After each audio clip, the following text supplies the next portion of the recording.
Base de données que j'ai donné, informatique 2021, c'est à des fois obligé de changer toujours les noms de base de données pour éviter des confusions.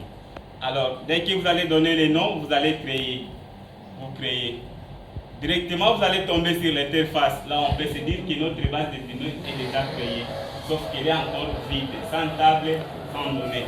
Alors, comme la base de données, c'est un lieu ou bien c'est un espace qui nous permet de stocker des informations d'une manière déstructurée, qui est de l'ordre.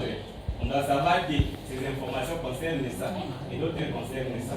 Alors, pour bien distinguer et pour bien déterminer les types de données, c'est pourquoi nous sommes obligés de créer des tables dans notre base de données.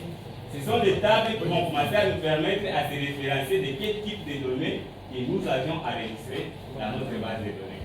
Alors, selon la définition, on se disait avant que si vous créez une table dans une base de données, c'est comme l'armoire ici.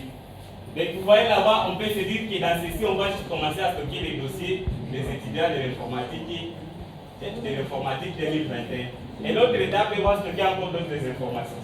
C'est ainsi de même que nous aussi nous sommes obligés de créer des tables pour créer une différence entre nos données enregistrées dans notre base de données.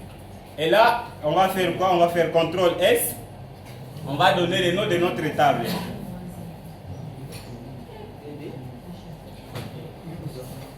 TD. Bon. Utilisateur. OK? Et dès que nous sommes là-bas, nous allons cliquer. On clique. Déjà, la table utilisateur est prête. Sauf qu'elle est prête et on n'a pas encore déterminé les informations qu'on veut enregistrer dans cette